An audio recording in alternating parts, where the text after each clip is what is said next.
Denis, hai să mai comandăm niște vin.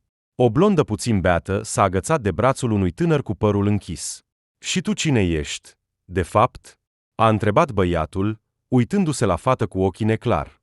Ce faci aici? Eu sunt Lucia, a spus ea, întinzându-se supărată. Ne-am cunoscut acum câteva ore aici, în club. Înțeleg, a dat din cap Denis. Nu, soarele meu, trebuie să plec acasă. Băieți, eu am plecat. A făcut un gest cu mâna către compania care continua să se distreze. Asigurându-se că nimeni nu-i acordă atenție, băiatul a ieșit din club. Era o noapte de vară, dar el s-a strâns. Spre deosebire de căldura din club, afară era răcoare. Denis a scos telefonul și-a dat seama că nu știe adresa, a activat geolocația și a chemat un taxi prin aplicație. După încă 30 de minute de drum, a intrat în apartamentul părinților săi din centrul orașului. Unde ai fost iar până dimineața? A ieșit din dormitor tatăl său, un bărbat de aproximativ 50 de ani, cu fire de păr alb pe temple. Cât mai poți?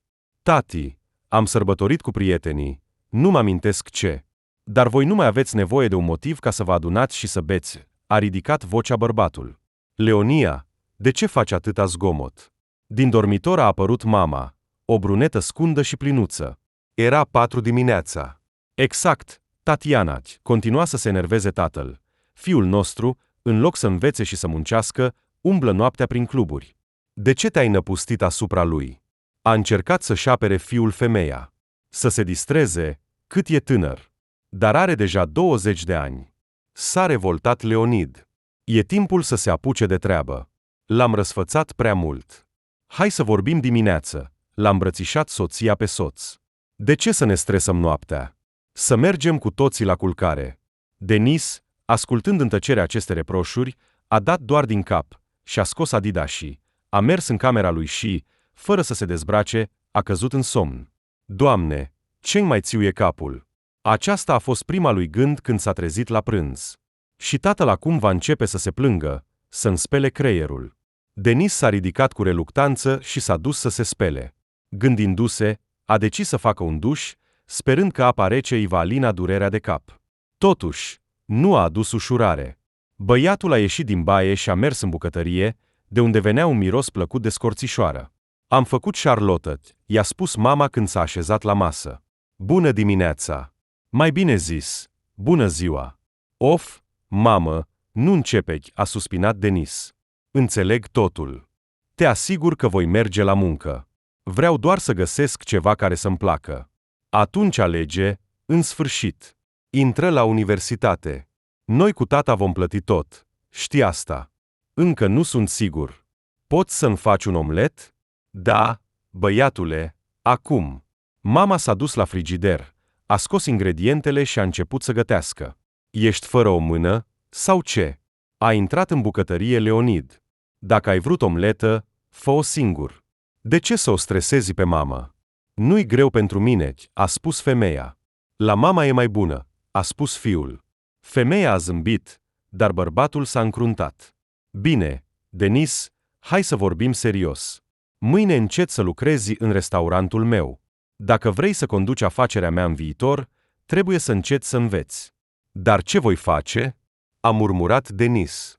Nu mă pricep la contabilitate, la aprovizionare, nu știu. Pot, desigur, să încerc. Nu, dragul meu, vei începe drumul tău în restaurant de la cele mai de jos trepte, așa cum am făcut eu, a spus tatăl cu gravitate. Ca ospătar? A deschis ochii fiul. Ce e asta pentru o muncă? Să alergi toată ziua să aduci și să duci? Să te umilești pentru bacșuri mizerabile? De aceea trebuie să lucrezi tu însuți în diferite posturi, ca să înțelegi toate responsabilitățile, toate nuanțele afacerii. Eu am început ca ospătar și acum am propriul meu local. Of, tată, hai să încercăm ceva diferit. Denis, ai avut o grămadă de timp să încerci ceva. Să intri la facultate. Nu te miști deloc și doar îți cheltui banii mei în stânga și în dreapta. Așa că, te rog, mâine înced lucrul. Nu se discută. Băiatul a tăcut. Știa foarte bine caracterul tatălui său. Dacă acesta a decis ceva, așa va fi. A discuta era inutil. Bine, eu plec, a spus tatăl. Astăzi voi angaja personal suplimentar. Anul nou se apropie, au început petrecerile. La banchete, de altfel, sunt bacșuri bune, i-a făcut cu ochiul fiului. Așa că, dacă te integrezi repede, te voi pune să le servești. Să le servesc, a mormăit Denis, când Leonid a plecat. Ce cuvânt! O să lucrez ca servitor. Băiatule, dar în unele privințe tatăl are dreptate, a spus timid mama. Trebuie să intri cumva în viața de adult. Of, mamă, și tu? A dat din mână băiatul. Bine, mă duc să mă plimb, mă întâlnesc cu Dima, căci mâine începe o nouă viață, de muncă, a spus el cu ironie. Mă voi distra pentru ultima dată. Mama doar a dat din cap în urma lui. Îi plăcea foarte mult fiul ei, dar înțelegea că nu-l va putea proteja toată viața. Când a reușit să crească? S-a gândit ea. Parcă doar recent învăța să meargă, iar acum va pleca din casă în viața lui. Să sperăm doar că va călca ferm pe picioarele lui, nu în sensul direct, ca atunci când era copil, ci deja ca adult, i-a dorit femeia fiului. Așa, astăzi ar trebui să vină fetele pentru posturile de ospătărițe, își amintea Leonid, când mergea cu mașina la muncă. 2 sau 3, nu mă amintesc. Trebuie să verific cu Vlad. Vlad, un bărbat înalt de aproximativ 30 de ani, ras pe cap, era asistentul său personal. El organiza toate treburile lui Leonid, îl ajuta să-și împartă timpul, îi reamintea de evenimente și întâlniri. Chiar și acum, el l-a întâmpinat pe proprietar la ușa restaurantului, nerăbdător, schimbându-se de pe un picior pe altul. Leonid Andreevici, a început el imediat. Astăzi avem primirea personalului, iar după va veni o bloggeriță la noi pentru o întâlnire. Vor să organizeze filmări pentru un show culinar. Ah, îmi amintesc, se numește, parcă, mâncare de casă, așa-i? A răspuns Leonid, traversând sala pentru a ajunge în biroul său. Mâncare de casă, a corectat Vlad. Promit că vor fi și bani buni și ne vor face publicitate restaurantului nostru. Of, ne trebuie nouă publicitatea lor, a spus Leonid, deschizând ușa biroului. Așadar, oamenii se înghesuie, gândindu-se că în sfârșit vor deschide un al doilea restaurant. Se pare că acum ar trebui să ne ajungă banii pentru chirie, echipamente și personal. Da, dar nu m-aș opune unei colaborări, a spus Vlad, mergând după el. Poate ne va fi de folos. Bine, vom vedea. Hai să începem cu personalul. Leonid a dat din cap și s-a așezat în fotoliul său mare din piele, la birou. Invităii pe rând. Cât sunt? 4, a răspuns asistentul. Prima este Alea. Și a pus pe masă CV-ul fetei. Interviul decurgea normal. Leonid discuta cu candidatele, Vlad lua notițe. Pe primele 2 fete le-a angajat, iar pe a 3-a a respins. De ce ai invitat-o pe ea? L-a întrebat el pe Vlad, când candidata a ieșit. Buzele alea vulgare, umflate. Sânii au crescut evident prin metode nefirești până la dimensiuni gigantice. La noi nu e bordel, ci un local decent. Îmi pare rău, șef, a ridicat din umeri Vlad. În poză arăta destul de decent. Bine, cheamă-o pe ultima, a suspinat Leonid. Ecaterina. Da? Fără experiență în domeniu? Vlad a ieșit și după o secundă s-a întors cu fata. Împreună abia au reușit să facă câțiva pași în birou, iar stăpânul a ridicat privirea și, văzând candidata, a rămas pur și simplu fără cuvinte. Drăguță, ai venit cu adevărat pentru postul de ospătar? A întrebat el. Așa a și răspuns ea. Îmi pare rău, dar ce crezi, că poți să servești mesele? A întrebat bărbatul. Tu șchiopătezi. Mă descurc, a spus fata cu încredere. Merg repede, suport bine sarcina. Nu, soare, a răspuns bărbatul. Ai, desigur, o înfățișare care, Doamne, să ne ajute pe toți, buclele tale blonde, ochii verzi, dar, îmi pare rău încă o dată, șchiopătatul tău strică tot. Am nevoie urgent de bani, mă descurc cu adevărat, a privit fata cu disperare. Mama mea e bolnavă, te rog. Leonid a privit-o atent și ceva în inima lui a tremurat. Această fetiță părea foarte nefericită, se putea să fie fiica lui. Bine, a spus el. Te pot angaja, dar nu te voi lăsa în sală, nu te supăra. Vei merge ca spălătoreasă. Dag a dat din cap fata, iar ochii ei s-au umplut de lacrimi. Mulțumesc, nu te voi dezamăgi, promit. Bine, înced mâineci, a spus Leonid, iar fata a plecat. Ceva la fața ei mi se pare cunoscut, s-a încruntat Vlad. Foarte plăcută. Unde am mai văzut-o? Nu știu, mi-a amintit de o tânără Brigitte Bardot, a zâmbit Leonid. Poate și ție ți se pare? Cine e asta? A întrebat Vlad. Ah, tineret. A râs Leonid. O actriță, foarte frumoasă, acum e deja la o vârstă. Înțeleg, a zâmbit asistentul. Bine, mă duc să-l anunț pe șeful de magazie să pregătească uniformele pentru noile angajate și peste o oră, să-ți amintesc, vine bloggerița. Bineci, a dat din cap stăpânul. Eu mă uit acum la achiziții. La ora stabilită, Vlad s-a întors cu o femeie brunetă, de aproximativ 40 de ani, și un băiat blond, de vârstă similară cu fiul lui Leonid. Producătorul show-ului, Eugen, s-a prezentat acesta. Iar aceasta este steaua noastră, Maria Pohlopkina, a arătat el cu mâna spre femeie. Un nume care vorbește de la sinechi, a râs Leonid. Luați loc pe canapea. Și el s-a mutat și el lângă oaspeți. Un pseudonim creativ, a zâmbit femeia, așezându-se pe canapea. Puteți să-mi spuneți doar Maria. Cu atât mai bine, continua să râdă bărbatul. Tocmai am amintit de Bardot, iar acum de serialul brazilian. Mexican, a corectat femeia. Da, l-am urmărit cu bunica, îmi amintesc. Și la școală, după aceea, mă numeau doar Maria. Oh, ești mai în vârstă decât arăți, a făcut un compliment Leonid. Dar Eugen nu părea foarte tânăr pentru un producător. Iar acesta este fiul meu, a răspuns calm femeia. Încă studiază la universitate pe această specialitate, se antrenează cu mine. Oh, nu m-am prins. Abia acum am observat asemănarea dintre voi, a spus bărbatul. Blocul mamei este foarte de succes, a spus băiatul. Milioane de vizualizări, iar abonații sunt deja câteva milioane. Avem nevoie de un spațiu bun pentru filmare, a spus Maria. Am filmat mult timp în același restaurant. Ne-ar plăcea să schimbăm decorul. Nu mă opun, a răspuns Leonid. Dar înțelegeți că acestea trebuie să fie filmări matinale. Nu-mi este convenabil să închid restaurantul seara. Desigur, a spus Eugen. Și plata pe oră pentru închirierea sălii va fi peste medie. A numit o sumă. Leonid a fluierat și a fost de acord. Atunci începem mâine, a avertizat Maria. Venim pe la 10 și începem. S-au înțeles. Leonid s-a ridicat și s-a despărțit de oaspeți, Vlad a mers să-i conducă la ieșire.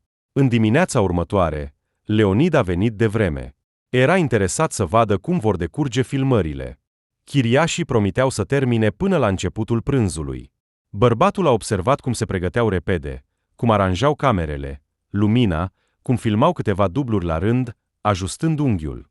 Maria, stai puțin mai la dreapta-ți, comanda un operator cu barbă, în vârstă. Altfel, când te miști, ieși din cadru. Așa e bine? Întrebă femeia, mutându-se puțin. Super, răspunse el, uitându-se prin vizor. Putem continua. Adăugăm paprika.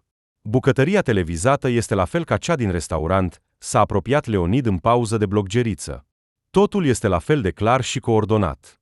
Da, ne străduim să facem totul rapid, fără a pierde calitatea, a răspuns Maria. Am lucrat mulți ani în televiziune, la fel ca toată echipa mea. Dar acum este mai profitabil să câștigi pe internet. Clark, a răspuns Leonid. Bine, mă duc să verific cum lucrează personalul meu. Ieri am angajat câțiva noi, sper că deja au fost informați. Dar trebuie să mă asigur, trebuie să am grijă de toți. Și s-a îndreptat spre bucătărie. Dar mai întâi s-a apropiat de un grup de ospătari adunați la bar. Ei tocmai aveau un instructaj. Acesta era condus de managerul săi. Oleg, Leonid a stat câteva minute lângă ei. A ascultat, s-a asigurat că noi angajați par să înțeleagă informațiile primite și a mers mai departe. Și tu ce faci aici atât de devreme? S-a mirat el, văzând-o în bucătărie pe fosta Brigitte Bardot. Mi-au spus să vin la 12, a răspuns ea, ca să mă angajez, să primesc uniforma. Și să mă obișnuiesc cu munca mai întâi la prânz, când sunt mai puțini oameni în sală. Și tu vei rezista până noaptea? A întrebat bărbatul. Ești toată ziua pe picioare. Și s-a uitat la picioarele fetei. Da, sunt rezistentă. Am lucrat mulți ani, a spus fata, dar deodată părea că s-a blocat. Ce ai pățit la picior, de altfel? A întrebat Leonid. E ceva congenital? Nu, A fost o accidentare, a răspuns Ecaterina. Dar, sincer, nu-mi face plăcere să mă amintesc. Bine, nu te voi deranja, a spus bărbatul. Începe să lucrezi. Succes! Dar unde e fiul meu? Deodată s-a gândit el. Ar trebui să fie și el la instructaj. Denis, ești și tu în restaurant? L-a sunat pe fiul său, ca și cum nu știa că nu e acolo. Întârzi, tatici, s-a plâns acesta. Am rămas la dimaieri. Știu că nu ai dormit acasă, a strigat tatăl. Și nu glumeam în legătură cu munca. Vino repede aici. Și a închis. Când se va apuca de treabă? S-a gândit el și a suspinat. Era complet dezorganizat și iresponsabil. În cine s-a făcut? Eu conduc afacerea de atâția ani. Tatiana, deși acum e gospodină, a terminat universitatea cu onoruri, e avocat diplomată, iar nu cumva i-am dat prea mult la început? A așteptat să vină fiul, dar a decis să-i facă o lecție deja acasă. L-a dus pe Denis la manager, i-a încredințat să-l introducă în treabă și a plecat acasă. Ce fată frumoasă aveți, adică avem, care lucrează în bucătărie, a spus Denis imediat, întorcându-se seara acasă. Cine? S-a mirat Leonid. Ah, o blondă, Ecaterina, a răspuns fiul. Spală vasele. E chiar ciudat să vezi o astfel de zeiță cu farfurii murdare în mâini. Ah, dar ea șchiopătează, a spus tatăl. E o fată drăguță, desigur, dar e handicapată. Da, dar când nu se mișcă din loc, arată pur și simplu incredibil, s-a entuziasmat tânărul. Are trăsături de față atât de corecte, ca o sculptură. Nu te gândi să te amesteci cu ea, a răspuns tatăl cu severitate. Treaba ta este să lucrezi, să te implici, nu te distrage. Totuși, deja în ziua următoare l-a prins pe Denis, discutând animat cu Ecaterina în bucătărie. Hai să ieșim la o plimbare în weekend, a auzit tatăl un fragment din conversația fiului cu fata. Când ești liberă? Promiteau liber luni. Rușinându-se, ea a zâmbit. Băieți, repede la muncă. S-a amestecat Leonid în dialog. Ce discutați aici? Sala e plină de oaspeți. Vin, s-a grăbit fiul. Așteptam comanda și doar îmi pierdeam timpul la discuții. Leonid l-a privit pe fiu cu un ochi nemulțumit, a suspinat, a dat din cap și a întors privirea spre fată. Îmi pare rău, a bâigeuit ea. Am avut o mică pauză, așa că m-am distrat puțin.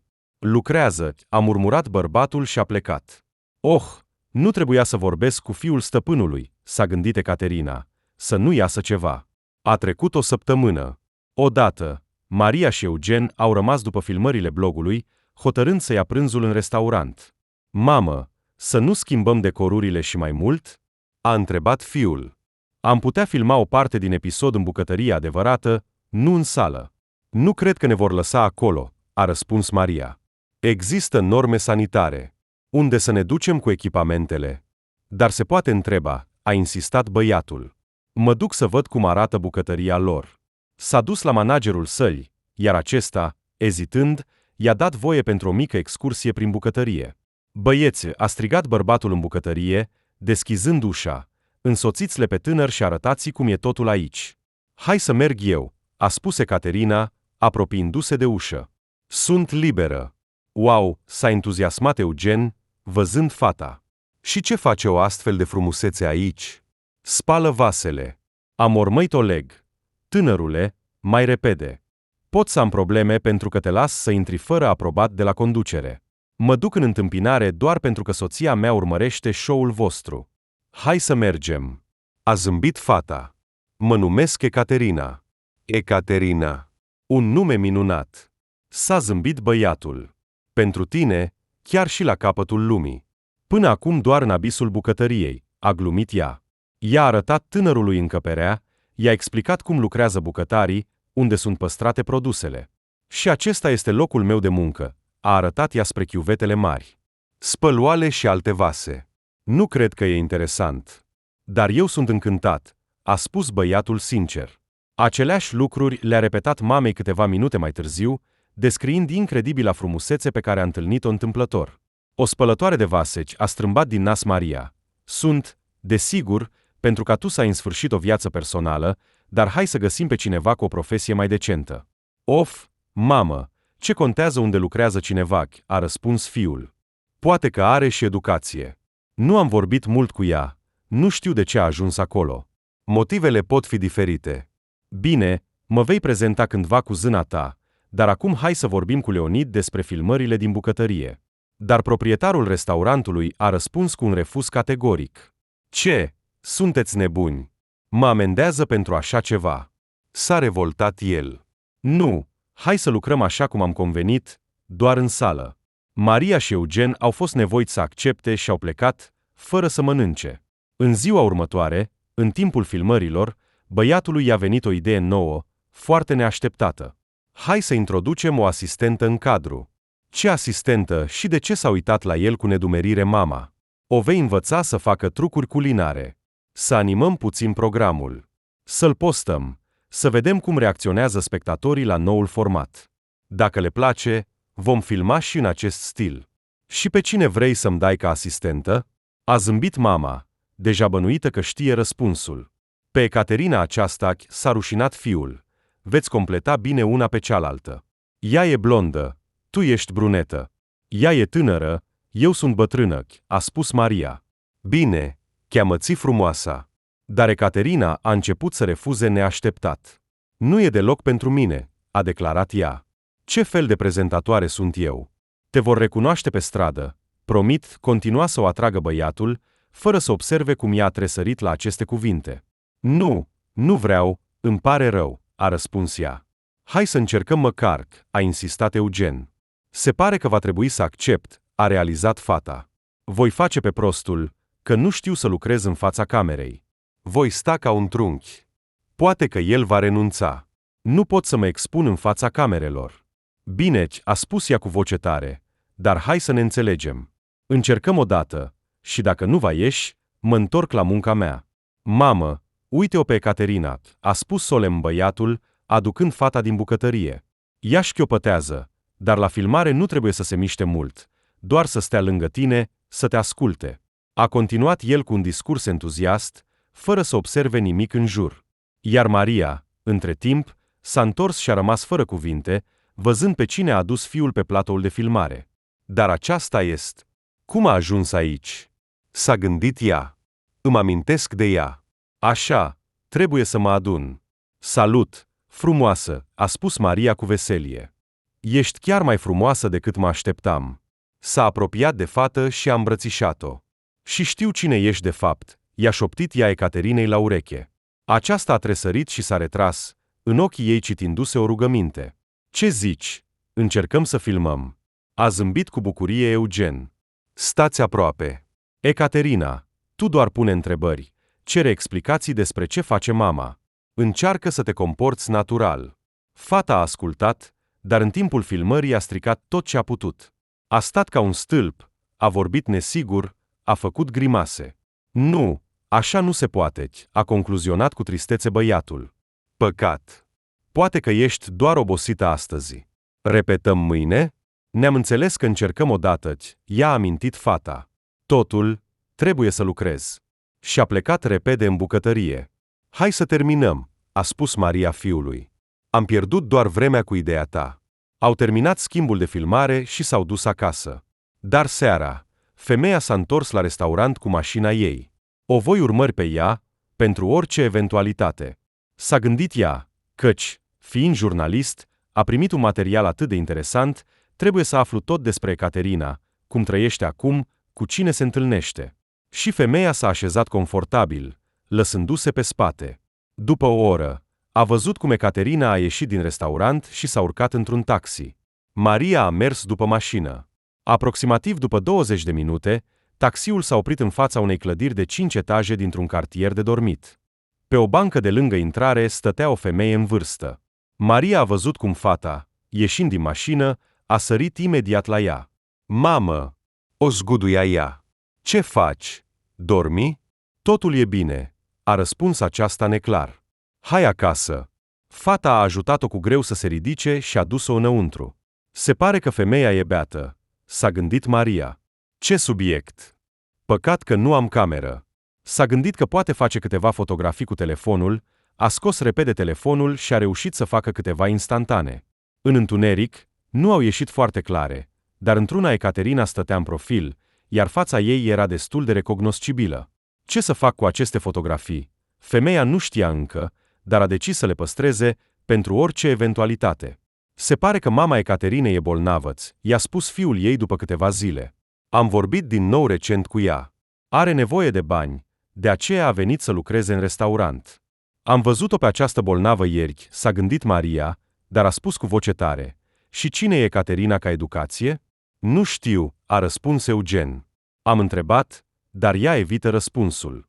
Am invitat-o să ne întâlnim după muncă, să vorbim, să petrecem timp împreună. Refuză? A adăugat el trist.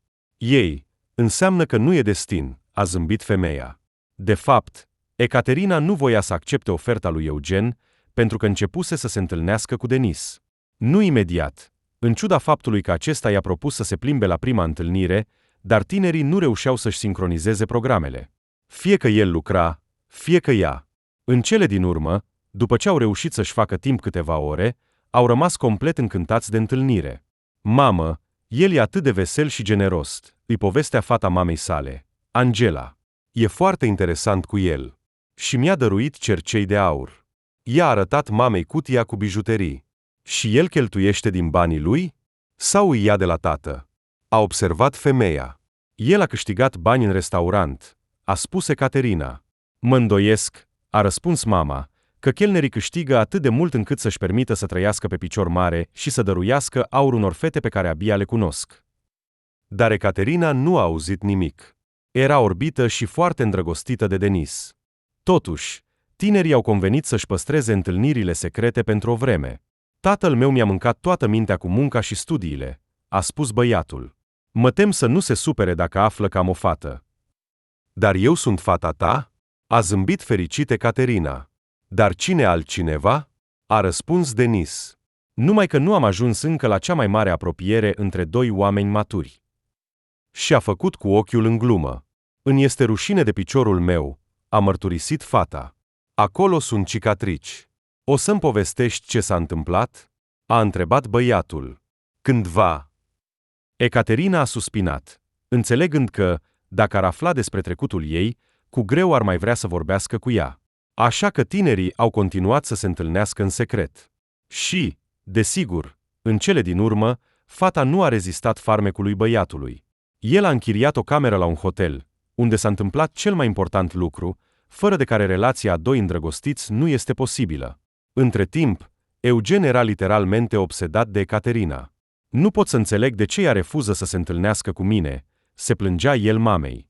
Nu sunt urât. Poate că, dacă m-ar cunoaște mai bine, i-aș plăcea. Fiule, nu ai destule fete, încerca să-l convingă mama. La facultatea de actorie de la universitatea voastră sunt cu siguranță multe frumoase. Mie îmi place Ecaterina, repeta băiatul. Și Maria nu a mai putut suporta. Nu putea să se uite la suferința fiului ei. Odată, în timpul filmărilor, a prins o clipă și a mers în bucătărie. Vino după mine, i-a spus ea Ecaterinei printre dinți. Tatiana, ridicând privirea, a mers supusă după femeie în cămăruță. Maria a închis ușa și a șoptit. Nu mai abuza de fiul meu. Nu fac nimic, a răspuns fata speriată. Eugen vine singur și încearcă să mă convingă să mă întâlnesc cu el. Nu a spus femeii că are un băiat. Dacă trebuie să păstreze un secret, atunci să-l păstreze. Dar Maria a început brusc să vorbească despre asta. Atunci spune-i că ai o relație cu altcineva, a strigat femeia. Atunci te va lăsa în pace. Nu pot. De ce să mint? A răspuns fata. Atunci, te rog, ieși cu Eugen la o întâlnire, a ordonat Maria. Altfel, voi spune tuturor adevărul despre tine și despre mama ta, care pretinde că este bolnavă. Am și poze cu tine, cum o tragi pe ea, beată, în scara blocului. Te rog, nu face asta, a implorat fata. Și ce va aduce o astfel de întâlnire? Nu pot să fiu cu el cu forța. Dar nu trebuie să fii, a răspuns Maria. Încearcă să-l dezamăgești, să nu mai vrea să te vadă. Cum să fac asta? A întrebat Ecaterina, surprinsă. Cum vrei. Mestecă, înjură, orice. El nu-i place vulgaritatea, a spus Maria. Mi se pare că e o idee proastă, a eitat Ecaterina. Și mie ce idee bună mi-a venit? Fă-te că ești cineva, știi să ascunzi adevărul, nu-i așa? Și știi cum să vorbești cu bărbații, sau nu am dreptate? Ecaterina a tăcut, iar lacrimile i-au început să curgă pe față. A dat din cap, încercând să nu plângă, fata nu avea altă ieșire decât să accepte ceea ce insista Maria. Sunt de acord. Hai să ieșim la o plimbare mâine, i-a scris Ecaterina lui Eugen pe Messenger. Sunt fericit. Alege unde vrei să mergem. A venit imediat răspunsul lui.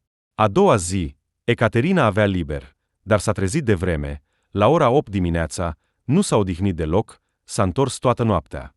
Era îngrijorată din cauza întâlnirii care urma, a intrat în camera mamei și a văzut că aceasta mai dormea.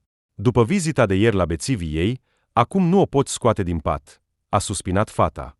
Ce să fac ca să-l îndepărtez pe Eugen? Și nu am cu cine să mă sfătuiesc, căci nu mai am prieteni, nimeni, în afară de mama, care nu se ocupă de mine. A băut cafea și s-a gândit, dar nu-i venea nicio idee bună în minte. În cele din urmă, Ecaterina a decis pur și simplu să se comporte cât mai liber. Poate că asta îl va alunga pe insistentul ei admirator. Dar soluția s-a găsit de la sine. Hai să mergem la restaurant, a propus Eugen seara. S-au întâlnit aproape de localul unde lucra Ecaterina. Băiatul voia să o ia cu mașina, dar fata nu voia să știe unde locuiește, așa că a spus că va fi în centrul orașului până seara, așa că acolo îi va fi mai ușor să se întâlnească. La al nostru? A zâmbit Ecaterina. Nu pot să-l văd. Mă asociază cu munca, nu cu relaxarea. Nu mă voi putea relaxa acolo, îmi pare rău. La orice alt restaurant, a răspuns Eugen. Măcar stai, odihnește-te, mănâncă bine. Nu e totul să speli farfuriile după clienți. Dacă ar fi doar farfurii. Mai sunt oale, tigăi, multe altele, a spus fata. De fapt, ai văzut și tu munca mea. Bine, ai dreptate. Hai să mergem să mâncăm. De fapt, în acel moment, a avut o idee. Voi proceda ca mama, s-a gândit ea. Mă voi îmbăta de tot. Așa a și făcut.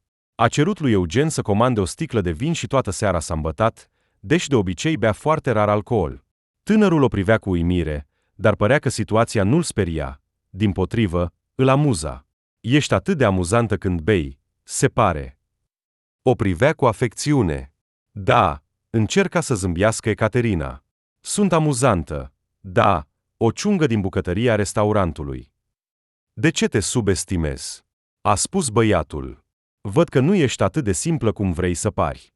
Dar nu-ți dezvălui secretele, deși, cred, îmi place această misteriositate. Da? A ridicat fata ochii neîndemânatici spre el. Ai un gust ciudat, aș spune eu. Am un gust bun, a zâmbit băiatul. Am văzut un diamant ca tine. După câteva ore, Ecaterina, care nu dormise bine noaptea trecută, a început să clipească. Eugen a vrut să o ducă acasă, dar fata a refuzat categoric, așa că el a chemat un taxi pentru ea. A fost cu siguranță o întâlnire neobișnuită, i-a spus el Ecaterinei la despărțire. Dar sper foarte mult la o a doua. Va fi, nu? Vom vedea, a murmurat fata. Pe curând. A închis brusc ușa mașinii în urma ei, fără să-i permită băiatului galant să o închidă, și a spus șoferului adresa ei. Cum să evit aceste întâlniri? Se gândea din nou și din nou, în timp ce mergea prin orașul de seară. Oh, ce frumoasă fată! O întâmpină mama cu un ton provocator. Ești toată ca mine. Bravo! Foarte amuzant, mama, a răspuns fata. Sper să nu devin ca tine. E dezgustător, dacă sunt sinceră. Ești deja mai rău decât mine, a zâmbit Angela. Eu nu am trimis pe nimeni în lumea cealaltă. Nici eu, a răspuns fiica. Și tu știi foarte bine asta. Gata, nu vreau să continui discuția în acest fel, sunt obosită de tot. A intrat în baie și a închis ușa. Și atunci Ecaterina a vomitat. A fost provocat atât de alcool, cât și de atmosfera nervoasă și de amintirile neplăcute care au venit peste ea. Și după 3 săptămâni, a vomitat din nou. De data aceasta în toaleta restaurantului, unde abia a reușit să ajungă în timpul schimbului. Și fata a înțeles că, de data aceasta, era evident că nu avea legătură cu alcoolul. Nu cumva sunt însărcinată? S-a speriat ea. Am băut vin cu Eugen înainte de concepție sau după? A început să numere zilele în minte și a suspinat. Judecând după toate aparențele, sarcina, dacă aceasta era, a început totuși mai târziu decât întâlnirea cu Eugen, unde Ecaterina s-a îmbătat intenționat. Tot timpul care a trecut după acea seară, fata a reușit să le evite pe acest băiat, dar s-a întâlnit frecvent cu Denis la hotel. Trebuie să-l sun pe Denis să-i spun vestea, s-a gândit ea. Sau mai bine, nu la telefon. El are schimbul de seară astăzi. Voi aștepta și vom vorbi. De fapt, ce fac? Trebuie să fac mai întâi un test, altfel voi ajunge să aleg numele copilului. A râs nervos. Poate că nu e nimic și eu deja mă îngrijorez. Profitând de o clipă, fata a fugit la o farmacie din apropiere și a cumpărat un test. Și acesta i-a confirmat presupunerea. Ecaterina era într-adevăr însărcinată. A zâmbit involuntar și a început să-l aștepte pe Denis pentru a-i spune vestea bună. Trebuie să vorbim urgent. I-a șoptit ea băiatului când a apărut la muncă și deja lua comanda în bucătărie. Urgent, a zâmbit el. Bine, hai să ne vedem mai aproape de 10 seara. Atunci clienții obișnuiți vor pleca, vor rămâne doar cei care sărbătoresc ceva. Ecaterina a așteptat cu nerăbdare acel moment, cântând în timp ce spăla vasele și fiind într-o stare de spirit minunată. În cele din urmă, Denis a venit și s-au ascuns în cămăruță. Băiatul a îmbrățișat-o pe fată și a început să o sărute. Îți era dor de mine, că nu ai putut să aștepți până la întâlnirea noastră, îi șoptea el. Dragă, sunt însărcinată, a spus Ecaterina, strălucind de fericire. Ce? A strâmbat Denis. Ce, micuță, nu știi să te protejezi. Cum ai reușit să rămâi însărcinată? Am crezut că, dacă nu ne protejăm, nu ești împotriva unui copil? A spus Ecaterina. Zâmbetul i-a dispărut de pe față. Ce copil? A spus băiatul. Nu am trăit încă pentru mine, iar acum să fac copii. Credeam că tu te vei ocupa de măsurile de precauție. Dar se pare că nu ai făcut nimic? Da, și ce să fac acum? A spus fata, șocată. Fă un avort și gata, a spus Denis. Dar nu-ți voi da bani pentru asta. Trebuia să te gândești mai devreme. Și nu mai vreau să te cunosc, acum că ai fost atât de proastă. A ieșit din cămăruță, trântind ușa atât de tare încât aceasta nu s-a închis și a sărit înapoi. Și lucrătorii din bucătărie au auzit un țipăt teribil, iar apoi plânsul fetei. Ea însă și nu își amintea bine ce s-a întâmplat mai departe. Picioarele i s-au făcut slabe, iar Ecaterina s-a așezat pe podea, neputând să se ridice, iar în jurul ei alergau colegii, încercând să o liniștească, dar Ecaterina plângea cu disperare. De ce mi se întâmplă toate acestea? Se gândea ea. De ce mă pedepsește Dumnezeu? Ce am făcut să merit o viață atât de amară? De ce toți mă tratează așa? S-a mai liniștit puțin doar când l-a văzut pe Leonid a plecat peste ea. Ecaterina, ce ai? Îi spunea el cu vocea lui liniștitoare, trecând prin plânsul ei.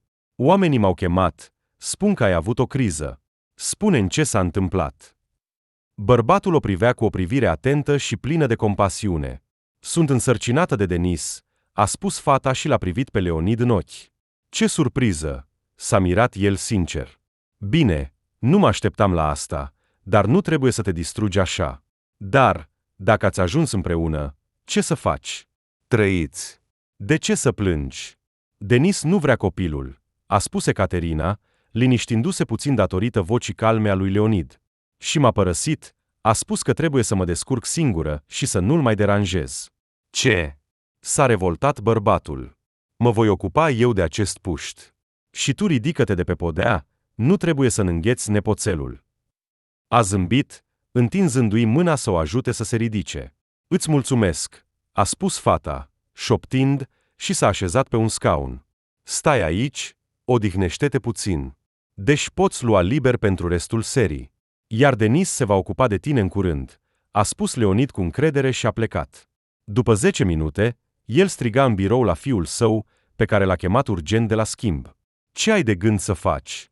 Să faci o fată gravidă și să o părăsești? Cum am crescut un astfel de fiu, un leneș, un trădător? Tată, ce s-a întâmplat? Încerca să se apere Denis. Fetele acestea mă urmăresc. Trebuie să mă căsătoresc cu fiecare? Asta, din câte știu, nu s-a întâmplat cu tine. Credeai că nu știam că te placi cu ea? Totul am știut, Doar nu m-am gândit că ați ajuns atât de departe. Ea nu s-a opus, a observat băiatul. Nu am violat-o. Dar de ce ar fi fost împotriva? A replicat tatăl. Cu siguranță i-ai spus altceva. Și nu că așa o vei trata. Dar eu nu i-am promis nimic. Gata, taci. Într-o săptămână va fi nunta. Eu mă voi ocupa de tot. Ce? A strigat Denis. Ce nuntă? Cu o spălătoare de vase ciungă. Da, a spus Leonid cu severitate. Trebuie să răspunzi pentru faptele tale. Trebuie, în sfârșit, să înveți să-ți asumi responsabilitatea. Așa că te vei căsători, altfel te voi priva de moștenire. Tată, nu poți să faci asta. A strigat Denis cu groază. Mama nu va fi încântată de această întorsătură a evenimentelor. Mamei, nu îndrăzni să-i spui despre adevăratele motive ale acestei căsătorii grăbite. Nu-i frânge inima cu faptele tale. Spune-i că te-ai îndrăgostit fără minte. Fata e frumoasă, caracterul plăcut, cred că Tatiana îți va aproba alegerea, a concluzionat Leonid. Denis a rămas fără cuvinte de șoc. Înțelegea că nu poate să-i contest tatălui său când acesta este atât de furios. Dar să mă căsătoresc cu așa ceva, se gândea el, deși pot divorța când se va naște copilul. O voi aduce în așa hal încât ea va fugi singură, ca o drăguță, a gândit băiatul cu răutate. Bine, voi face totul așa cum vrei, a spus el sec. O săptămână mai târziu, oaspeții s-au adunat în sala de nuntă. Leonid nu a ezitat să cheltuie bani și a invitat atât rude, cât și prieteni și parteneri de afaceri. Sărbătoarea promitea să fie grandioasă. Mama mea nu poate veni astăzi din cauza unei boli, a spus Ecaterina tuturor și a promis că o va prezenta familiei sale mai târziu. Și acum, cu 5 minute înainte de începerea ceremoniei, mireasa stătea în fața oglinzii din toaletă complet singură, fără rude sau prietene. Poate că a fost o greșeală să accepte asta, se gândea ea, căci mă pot recunoaște. Au venit mulți oameni. Va fi un scandal. Pe de altă parte, voi fi căsătorită. Asta înseamnă că pot conta pe sprijinul acestei familii. Altfel, cum să cresc un copil de una singură? A ezitat până în ultimul moment. Fata îi se părea oarecum interesată. Și, dimpotrivă, foarte naivă și confuză din cauza desfășurării evenimentelor din ultima vreme. Când Ecaterina a realizat că nu mai poate amâna, și-a ridicat hotărât bărbia, a ieșit din toaletă și a fost interceptată de Eugen, pe care Leonid l-a invitat și el la nuntă împreună cu mama sa. Nu te căsători cu el, a spus băiatul cu căldură. Ce? M-ai așteptat aici? S-a mirat Ecaterina. Da, a răspuns Eugen simplu. Am vrut să folosesc această ultimă șansă și să te descurajez. Vei fi nefericită cu acest mofturos răspoială, iar eu te iubesc cu adevărat. Nu face o greșeală. Eugen, sunt însărcinată de el, a șoptit Ecaterina. Nu am ieșire. Nu pot să-mi hrănesc copilul singură cu boala mea. Te voi ajuta. Te voi susține în tot, a asigurat băiatul. Nu cred că ai nevoie de un copil străin, a suspinat fata.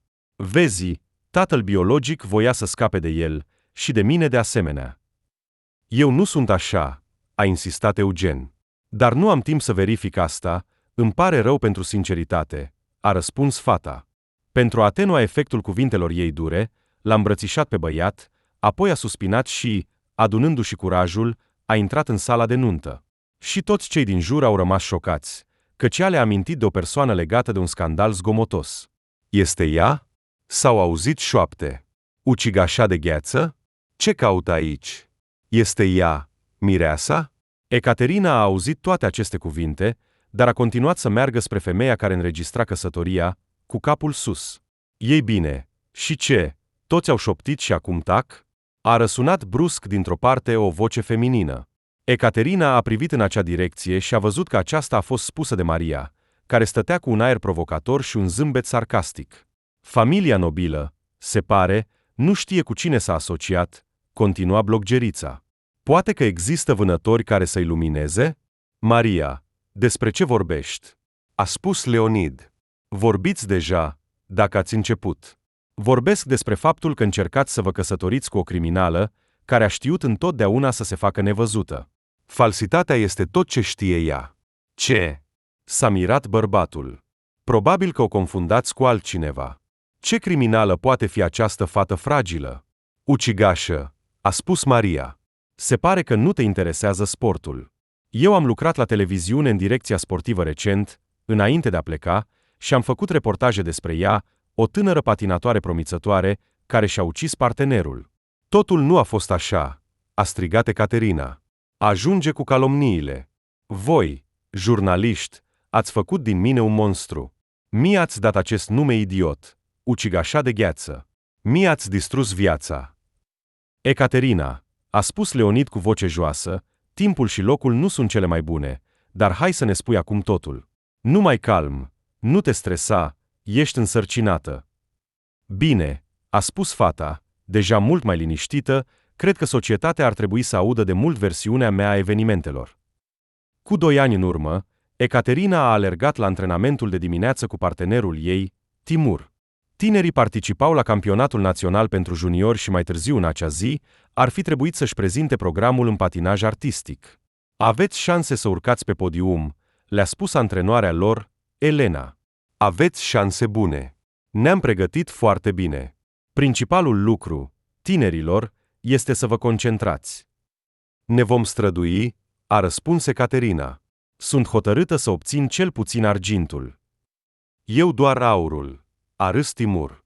Gata, Ecaterina, hai să ne încălzim mai repede. A luat-o pe parteneră de mână și au ieșit pe gheață. Ecaterina a încercat să execute toate elementele corect, dar Timur era nemulțumit. Parcă nu te-ai odihnit azi noapte, i-a reproșat el. Întârzi toată programul. Nu întârzi nimic, s-a indignat fata. Tu te grăbești și mă deranjezi. Ah, ce spui tu? A răbufnit băiatul și a tras-o neîndemânatic de mână, ducând-o în spatele ei. Ecaterina își amintește puțin din ce s-a întâmplat mai departe. S-a întors instinctiv, s-a prins cu cealaltă mână de partener, încercând să se mențină pe picioare, dar a căzut. Și a simțit brusc o durere în gamă. Era atât de ascuțită încât fata a strigat. Ecaterina s-a uitat la picior. Sângele se răspândea pe gheață. Leiunea tendonului slab, a spus medicul ambulanței, care a fost chemat la locul accidentului. Mai exact, acesta a fost complet tăiat de lama patinelor. Este necesară o operație urgentă. Tratamentul conservator nu va ajuta. Ecaterina a fost operată, a petrecut câteva săptămâni în spital, iar apoi a fost trimisă la reabilitare. A început un curs, dar acesta era cu plată. Dar noi nu avem bani pentru asta, a declarat mama fetei, Angela, după câteva luni. Va trebui să te recuperezi singură. Mamă, cum așa? A răspuns fata, surprinsă. Am câștigat premii de mai multe ori. Tu ai luat întotdeauna partea financiară a premiilor. Trebuie să existe economii. Dar eu am investit acești bani în tine, s-a indignat mama. În antrenamentele tale, în masterclass-uri. Cu ce am plătit pentru costume, crezi? Din salariul meu am alocat o parte pentru maseur? Dar nu avem deloc economii? A întrebat fata. Nu, draga mea, tot ce ai câștigat eu am cheltuit pentru cariera ta, a răspuns Angela. Credeam că vei deveni campioană, că mă voi mândri cu tine. Mamă, dar dacă nu termin cursul complet, voi rămâne ciungă. Medicii au spus că în cazul unei rupturi complete a tendonului, cum este cazul meu, reabilitarea ar trebui să dureze 1 an întreg. Ei bine, probabil că acum nu mai este atât de important, a ridicat din numeri mama. Vezi, vei putea merge în orice caz, iar cariera ta de patinatoare s-a încheiat oricum. Merită să te străduiești pentru un mers perfect? Da, medicii au spus că trebuie să uiți de sport. Lacrimile i-au apărut în ochi fetei. Atunci de ce să mai cheltuim pe reabilitare? Se va vindeca singură, a spus mama, dând din mână. Îți voi găsi de mâncare, dar nu te aștepta la altceva. Ecaterina se uita la ea și nu putea să creadă ce aude. Mama ei, care ar fi trebuit să o sprijine, o trata cu indiferență. Dar fata nu putea face nimic, nu avea bani și nu avea posibilitatea să lucreze acum, având o astfel de leiune. Voi face exerciții singură. Voi căuta pe internet ce este disponibil pentru boala mea, a decis ea. Trebuie să mă aduc în formă, să găsesc o muncă și să continui. Și fosta sportivă, cu perseverența și rezistența dobândite în anii de antrenament, s-a apucat de autotratament. De îndată ce fata a reușit să meargă mai mult sau mai puțin sigur, a chemat un taxi și a mers acasă la Timur. Întâlnirea a fost dezastroasă.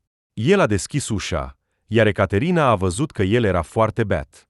Cum îți trăiești viața cu gândul că m-ai făcut invalid și mi-ai distrus cariera? A întrebat fata sec. Nu ai venit niciodată să mă vizitezi, nu m-ai ajutat cu nimic. Îmi pare rău, desigur, a spus sincer Timur. Dar mi-a fost rușine să mă uit în ochii tăi, așa că nu am venit. Puteai să mă suni. Să găsești câteva cuvinte de susținere. Să-mi ceri iertare. Și acum mă ții pe prag, nici măcar nu mă inviți să intru și să vorbim. Sunt puțin ocupat. Ocupați? A ridicat vocea Ecaterina. Mi-ai stricat viața. Oh, de ce strigi așa în toată scara? A strâmbat din nas băiatul. Bine, intră. Și s-a dat la o parte, lăsând fata să intre. Ecaterina a intrat și a văzut pe masă resturile unei petreceri, vase murdare și tacâmuri, sticle goale, iar pe un caiet șifonat era împrăștiat un fel de pulbere albă. Ce? Consum droguri? S-a speriat fata. Da, uneori, a răspuns Timur. Dar nu doar cariera ta a luat o razna. Am fost împreună în echipă atâția ani. Știi cât de greu este să găsești o nouă parteneră și să te obișnuiești cu ea. Dar de ce să-ți distrugi și viața ta? Una ai distrus deja. Nu-ți ajunge? Ce tot spui? A strigat brusc Timur și a dat cu farfuria de masă. Aceasta s-a spart cu zgomot. Destul cu a mă face vinovat. Atunci tu abia te târâi pe gheață, ca o muscă adormită, așa că nu te-ai ferit. Cum poți să spui asta? A strigat și Ecaterina. Atunci m-ai tras brusc și aproape m-ai aruncat pe gheață. Ah, gata! A dat din mână băiatul, aprinzând o țigară. Hai să vorbim despre altceva. Ai început să fumezi? Ce se întâmplă cu regimul tău sportiv? A întrebat fata, deja fără tonuri ridicate. Lasă-mă în pace! A strigat Timur. Ce? Mă educi acum? Du-te de aici! Sau trăște-te, cum îți iese cu piciorul tău șchiop? Ecaterina a tresărit, s-a uitat la omul cu care a petrecut atât de mult timp împreună la antrenamente, competiții, s-a întors și a plecat în tăcere. Iar a doua zi dimineața, polițiștii au venit la ea acasă. Ecaterina Mihailova, ești suspectată de uciderea lui Timur Ivanov, a declarat unul dintre ei. Cum adică, de ucidere? E mort? Am fost la el ieri. Era viu, a bâigeuit fata, șocată. Exact, ești ultima care l-a văzut. Vecinii au spus că au auzit o ceartă și te-au văzut cum ieși din apartamentul lui, rătăcită și cu haina descheiată, adică evident în grabă. Eu? Am ieșit? Eu șchiopătez! A exclamat fata. La secție ne vom lămuri, a spus sec polițistul. Nu opune rezistență, hai! Ecaterina s-a îmbrăcat și a mers după el. Au dus-o la secție și a început. Interogatorii nesfârșite, confruntări cu vecinii lui Timur. Cu ce l-ai lovit în cap? Sau doar l-ai împins și s-a lovit la cap? L-ai împins intenționat sau din întâmplare? Întrebările curgeau. Opriți-vă, nu înțeleg despre ce vorbiți, a implorat fata. Nu știu ce s-a întâmplat și cum a murit. L-au găsit în baie cu capul plin de sânge. Poate s-a împiedicat, a exclamat fata. Am văzut că avea droguri acasă în ziua aceea. Poate a consumat prea mult. Polițiștii continuau investigația, iar jurnaliștii între timp au amplificat scandalul. O poveste incredibilă în lumea patinajului artistic. El a făcut-o invalidă și i-a distrus viitorul, iar ea l-a ucis, se lăudau reporterii. Asasină de gheață, răzbunare sângeroasă pentru o accidentare care i-a schimbat viața. Fata, stând în arest preventiv, câteva zile nu s-a uitat la televizor, nu a folosit internetul, așa că nu știa ce se întâmplă. Când în sfârșit a fost eliberată, înțelegând că nu are nicio legătură cu cele întâmplate, afară o aștepta un iad personal. Spuneți-ne ce s-a întâmplat, strigau jurnaliștii, adunați lângă secția de poliție. A murit imediat sau nu? Doamne, de ce le trebuie aceste detalii sângeroase? S-a speriat fata în sinea ei. De ce toți cred că eu sunt? Nu a spus nimic, a trecut prin mulțime și s-a urcat într taxi. Acasă, o întâmpina o Angela nemulțumită. Ei, ce? Ai făcut cunoscut numele nostru, așa că ai făcut. Acum ești și criminală, a spus femeia cu ironie. Ecaterina a tăcut, nu avea puterea să reacționeze. Angela a scos din frigider o sticlă de vodcă începută și și-a turnat un pahar. Ei, pentru succesele tale, pentru cariera ta, a spus ea și a băut. Fata a reținut acest moment, pentru că de atunci a văzut-o pe mama ei aproape niciodată trează. Toți prietenii s-au întors de la Ecaterina. Chiar și antrenoarea Elena, care o știa din copilărie. Deși nu existau dovezi ale implicării ei în moartea lui Timur. Inclinem spre versiunea accidentului, au recunoscut în cele din urmă polițiștii, sau a sinuciderii. A consumat prea multe substanțe narcotice. Dar se pare că nimeni nu-i asculta. Toți continuau să o suspecteze pe Ecaterina, iar ea se simțea ca un paria. În plus, mama ei băutoare a fost dată afară de la muncă, iar ele au rămas fără mijloace de trai. Fata a încercat să găsească un loc de muncă de la distanță, dar plățile erau infime. Așa că s-a decis să accepte o muncă slab calificată. S-a angajat ca ambalatoare, iar apoi ca spălătoreasă de vase. Asta e viața mea, a rezumat ea acum, adresându-se invitaților din sala de nuntă. Și acum, pe lângă tot ce mi s-a întâmplat, mă mărit cu un om care nu mă iubește, pentru că sunt însărcinată și nu pot crește singură copilul. Ce spuneți la asta, dragi invitați? Cu ce altceva mă mai acuzați? În jur era liniște. Cineva se uita la fata disperată cu compasiune, cineva cu neîncredere. Mama lui Denis se uita cu groază, pentru că nu știa nimic despre mireasă. Mirele însuși tăcea, cu privirea în jos. Primul a vorbit Leonid. Ascultă, Ecaterina, dacă nu vrei să te măriti cu Denis, atunci nu trebuie, a spus el. Mi se pare că din acest căsătorie nu va ieși nimic bun, și degeaba am insistat pe asta. Nu știu ce să fac mai departe, a spus fata în șoaptă. Ecaterina, poți pur și simplu să-ți trăiești viața, fără să te forțezi, a spus Leonid. Îți promit că te voi ajuta. Nepotul meu sau nepoata nu vor avea nevoie de nimic. M-am încurcat. Ecaterina a început să plângă. Și era foarte obosită. Obosită de această luptă pentru o bucată de pâine, de faptul că nu are cu cine să comunice, nu are pe nimeni care să o susțină. Exist eu. A răsunat vocea lui Eugen. Voi fi mereu alături. Maria s-a uitat la el de parcă ar fi înnebunit brusc, dar băiatul, în sfârșit, nu a observat mama. A trecut un an. Într-o dimineață de sâmbătă, Eugen și Ecaterina se pregăteau să primească oaspeți, făceau curățenie în casă și discutau despre meniu. Seara organizau o mică sărbătoare de familie pentru a-i prezenta pe cei dragi cu fetița lor mică. Eugen, cine va veni astăzi? A întrebat Ecaterina. Nu mi-ai spus cine a răspuns la invitație. Da, toți au reacționat diferit. A evitat să răspundă. Nu pregăti prea mult. Mai bine comandăm mâncare, iar apoi mai comandăm dacă vin mulți oameni. Nu risit banii, a zâmbit fata. Ne vor fi foarte necesari acum. Vera crește nu pe zile, ci pe ore. Ne descurcăm, a răspuns băiatul cu încredere. M-au chemat să produc un alt show despre mașini. Acolo se mișcă mulți bani, așa că voi câștiga. Îngrijează-te, fetiță, și nu te mai îngrijora de nimic. Îți mulțumesc pentru grijăci, a spus sincer Ecaterina. În sfârșit, mă simt protejată. După câteva ore, cineva a sunat la ușă.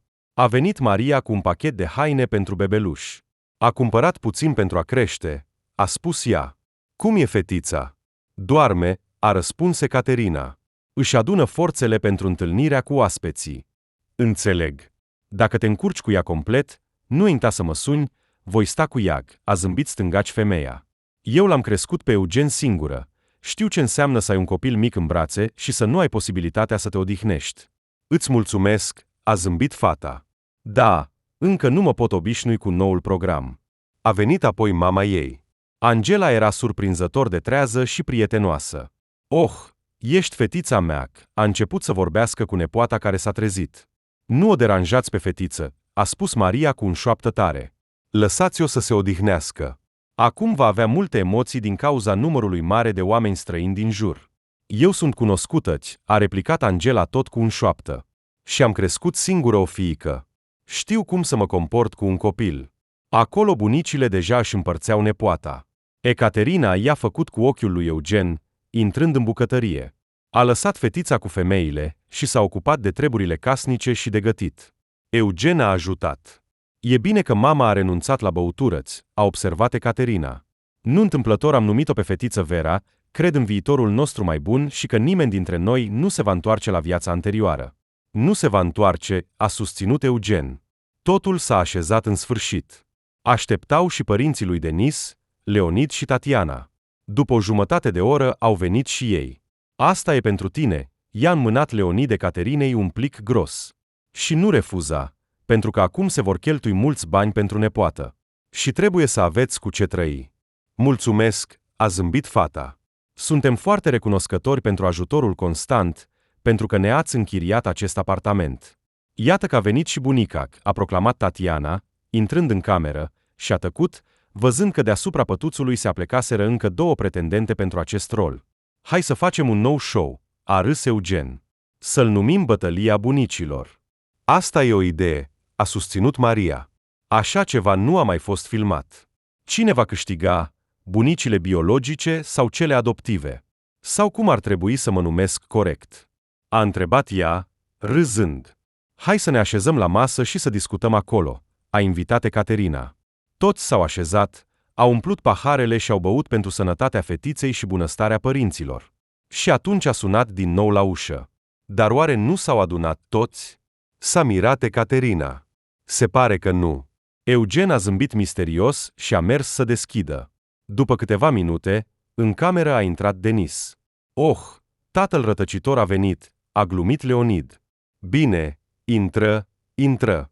Cunoașteți fetița? În sfârșit. Cum îți merge în cămin cu bursa? Tată, nu te mai lua de mine, a suspinat băiatul. Am înțeles totul. M-am pus pe treabă. Am trecut examenele. Voi fi economist și vei fi mândru de mine. Și mulțumesc că îmi dai să lucrez ca ospătar. Ești totuși fiul meu, a zâmbit bărbatul. O singură familie. Și, de fapt, despre familie, a continuat Eugen. Am așteptat mult acest moment. Am vrut să fiu înconjurat de oameni dragi, să fie totul într-o atmosferă solemnă. În concluzie, Caterina, mărită-te cu mine. Oh, a spus doar fata surprinsă. De ce ai decis să-mi faci acum propunerea? Caterina, multe cuvinte, dar nu pe subiect, a observat Maria. Unde este răspunsul principal? Toți îl așteptăm. Da, desigur. Da, a râs fata fericită. Dar pentru noua celulă de familie s-a ridicat cu un pahar Leonid. Toți s-au alăturat lui, au ciocnit cu zgomot și au sărbătorit nașterea familiei, care uneori se formează ușor și repede, iar alteori, așa, cu depășirea unei serii de încercări de viață, dificultăți, neîncredere, neînțelegere, când te uiți mult timp la o persoană înainte de a înțelege că este exact cel de care ai nevoie. Dar, în cele din urmă, în toate cazurile, se formează acel dorit microcosmos în care domnesc dragostea și devotamentul. O nouă familie vine pe lume.